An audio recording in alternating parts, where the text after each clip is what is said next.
Hello, my fellow teachers and eager students of the Reading Specialist course. My name is Dimitri Lee, and I teach English at the high school level at a private school in the GTA. From what I've gathered from our discussion forum, I may be one of the only high school teachers, but I've certainly learned a lot from you. It's very apparent that you are all passionate teachers, truly and genuinely interested in how to teach reading more effectively. And we all know how tough it is to teach that skill.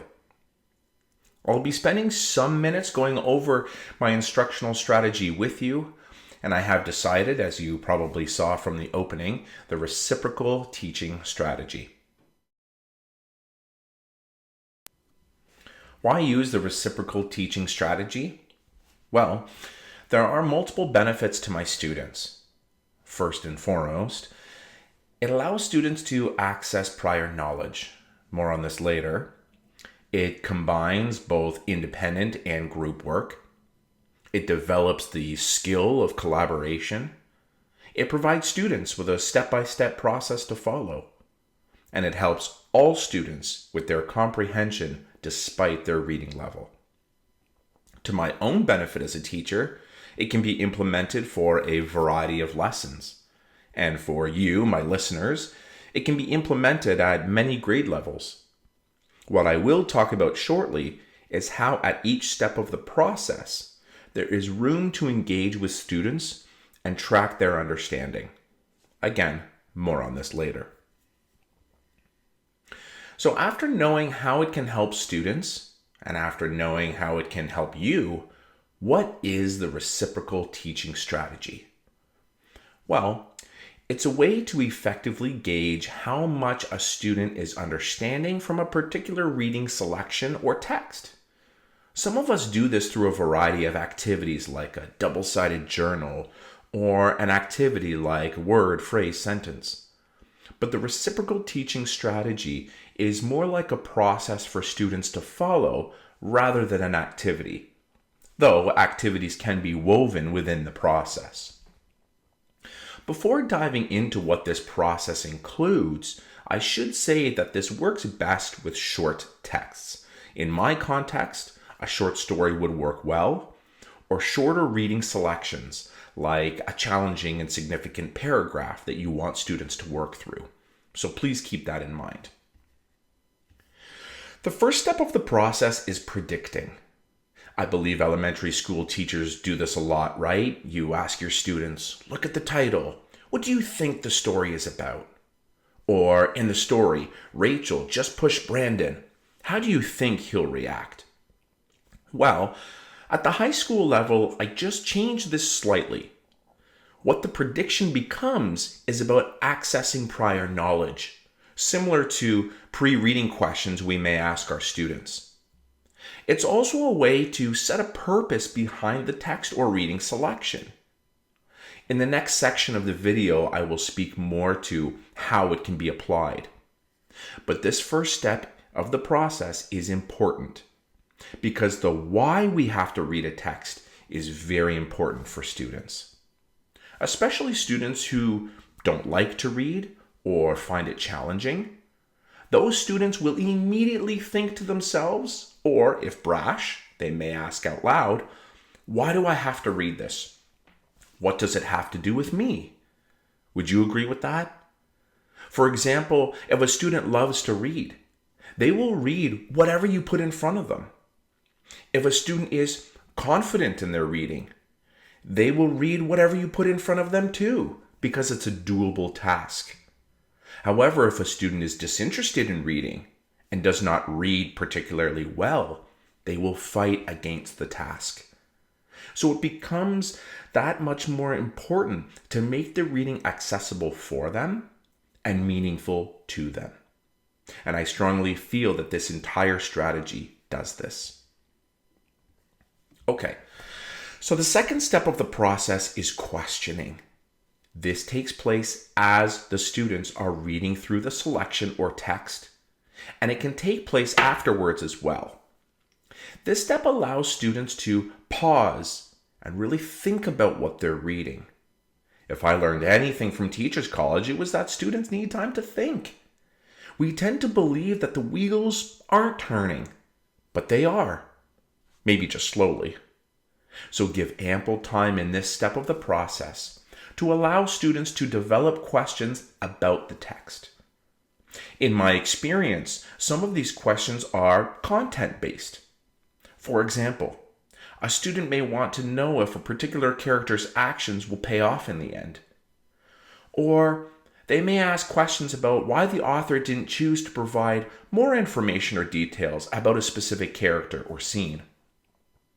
A lot of students may initially say, "I can't think of anything." So I prompt them. Use phrases like, "I wonder," "How come?" "If this, then," "Do you think?" The important detail in this section is that we don't want students to confuse this step with step 3, which is clarifying. So with step 3 focusing on clarifying, this would normally take place at the end of a reading selection. But what I will chat about in the next section of the video is how this step can be used during the reading as well. During this step, this is where students can seek specific help with the reading selection. So the questions are a little different.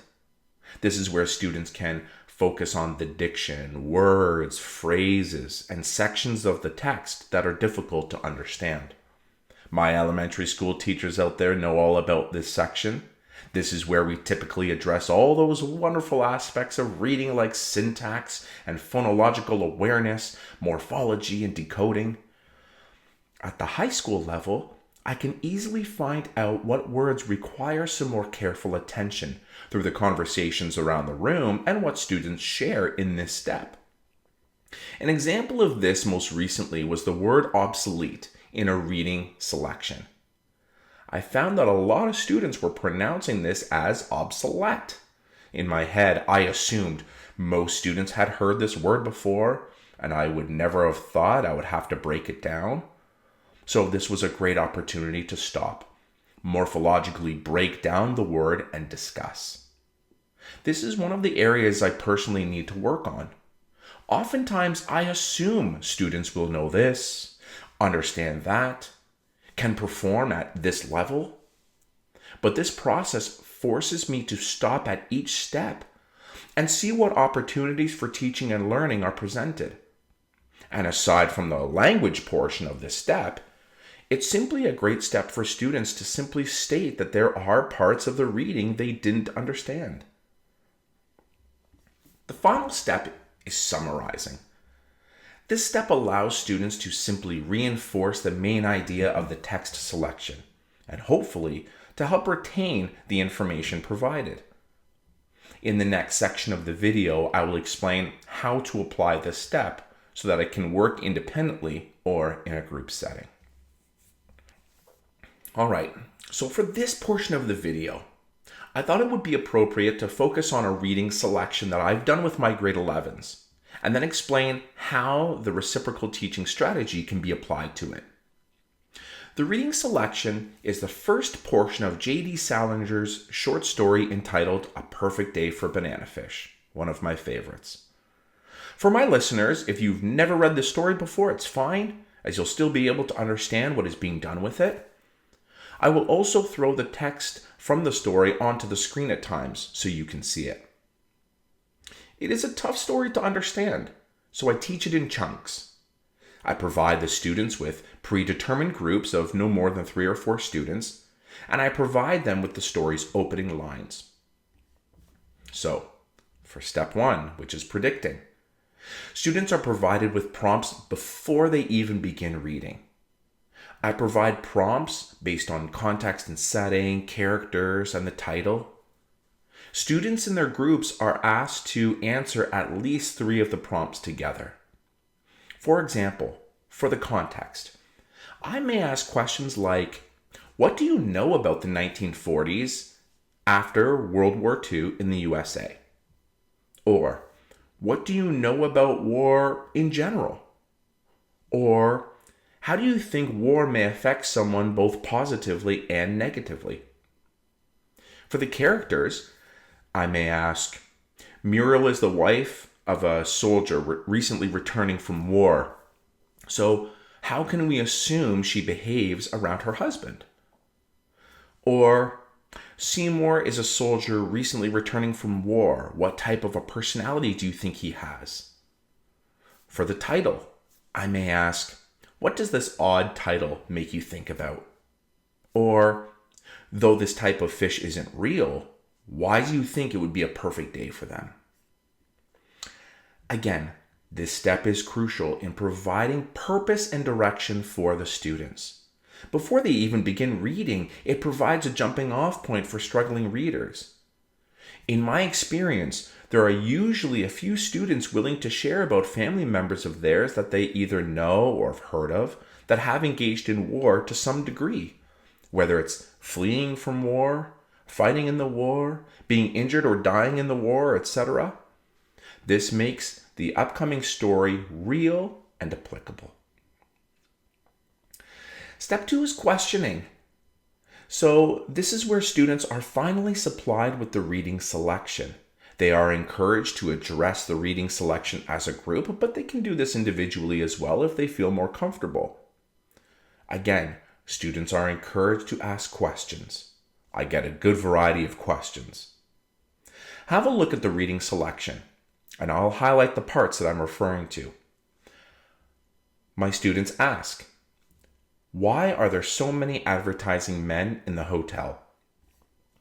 Does it take place in New York then? How old is the girl from room 507, and why is she referred to as a girl? She has a Saks blouse. Does it mean she has money? Why does she spend so much time beautifying herself? Why is she staying at the hotel? Why does she have to wait so long for the call to go through? If she's waiting so long for this call to go through, why doesn't she pick up right away? She can smoke in the hotel room. It's not a modern day story then. Why is she smoking so much? Is she stressed out? Who is calling her? Why are there twin beds in the room? Is she there with someone? If she's a girl, why does it seem like she's doing so many adult things like smoking and tending to her clothes? So what becomes frustrating for students is that since it's only a reading selection and not the full text, a lot of these questions cannot be answered immediately. So prepare yourselves for that. Again, this section is not about the language yet, so that comes next. These questions are discussed and shared amongst their group, and a collection of questions are gathered together. I usually pause here and collect the questions from each group. By the time the final group shares aloud, most of the questions have already been asked. It's also a good time to model good note-taking. I tell my students that if a group asked a question that your group didn't, write it down. It's also a good time for students to make inferences about what they believe will happen, what they think is going on. Now, when we begin to clarify, that's when students will analyze the diction, word choices, and phrases. Students find this easiest to do individually at first, and then bring it to the attention of their group. Again, looking at the selection on the screen. Students typically need clarification on what it means to monopolize the phone lines. They ask what a pocket-sized magazine is. They ask what an operator does. They ask what lacquer is. They ask what it means when it says that she looks like her phone has been ringing continually since puberty. When students share with each other, again, we take this up and address the language within the reading selection. For example, I would have to morphologically break down the term lacquer. So first of all, it is a word historically tied to the French word lacre, the Italian word lacca, and the Sanskrit word laksha. The base or root word lac is a natural resin secreted by certain insects, often used in varnish and paints. The suffix er usually denotes a person or thing involved in an action or process. So with this knowledge and the context by which it's used in the story, I ask, What do you think she's doing to her fingernails?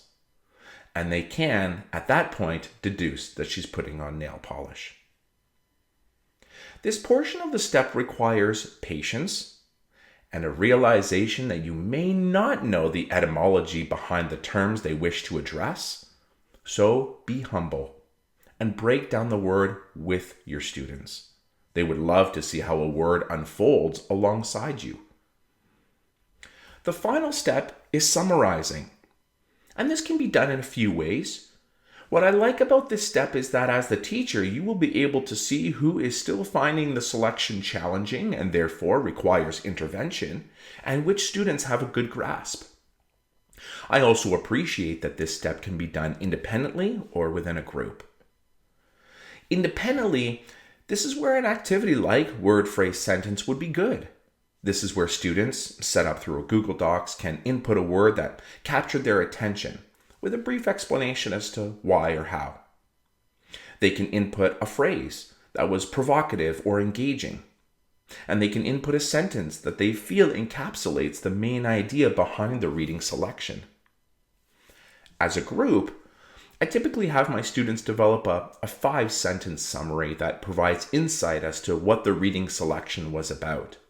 When all groups are finished, these summaries are presented aloud to the class. The reciprocal teaching strategy is great, as mentioned, for shorter texts or reading selections. It truly does involve every student in the class, and there's flexibility for both the student and the teacher. I like being able to pace the lesson well by slowing down when I feel like the students require a lot of clarification, or even engaging in a specific group if I like their discussion. There are opportunities for students to work as an individual, but then time's built in for collaboration. The strategy also allows students to get help from each other by using one another as a resource. It becomes self-guided in a lot of ways, providing my older students with some agency over their learning. The downside, however, is that this strategy only ensures that the foundation of the reading selection is understood. For example, my specific desire is for my students to take a short story like Salinger's and move up the Bloom's taxonomy with it. So can they take their knowledge of the story and apply it to a new context? Can they make evaluations and judgments? And can they eventually create something new from it?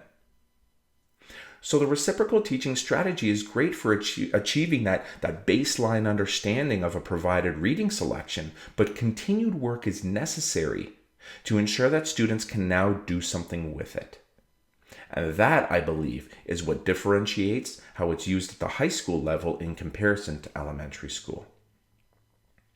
On the screen, you can see how my test on short stories is set up. I want students by the end of the unit to be able to move up Bloom's taxonomy, which would show their deep understanding of the text and that they've moved past the foundational knowledge. On the screen, you can see a perfect day for banana fish show up in section C, number 3, and then in section F, number 9. But I should say this strategy is beautiful because it can be applied to other subject areas as well. So the hope is that students will naturally go through this process on their own as they work through challenging material in other classes. There's a good article from 2023 which you can see on the screen. Then you can see an excerpt taken from it, which helps to illustrate just how powerful reciprocal teaching is. It's not an outdated strategy, but rather a multifaceted approach to helping students read and comprehend. The excerpt reads, researchers who developed reciprocal teaching, Palanskar and Brown, discovered that after using the tactics with a sample of students for just 15 to 20 days, assessments of their reading comprehension rose from 30% to 70%. And there is evidence that students who use this strategy are more likely to venture outside of their study subjects. Reciprocal teaching strategy strengthened by using 4 elements, as I've outlined for you as well: predicting, questioning, clarifying, and summarizing. According to Mahmood and Alvey, reciprocal teaching enhances students' confidence and persuades them to learn, which in turn improves understanding and academic performance alongside an awareness of weakness in areas where they cannot read. Philippa suggested that teachers should use reciprocal teaching as a teaching method if students can read the text but do not understand what it means. Using reciprocal teaching with students will help to improve comprehension skills and critical thinking. And in terms of the ministry, well, growing success ensures that all teachers are aware of how crucial it is to include both observation and conversation into the curriculum. Additionally, it is our responsibility to ensure that we've provided ample opportunity for students to formatively work through concepts to help aid with understanding. Overall, I hope you'll consider how this reciprocal teaching strategy can be used in your classroom as you work towards teaching this crucial and lifelong skill.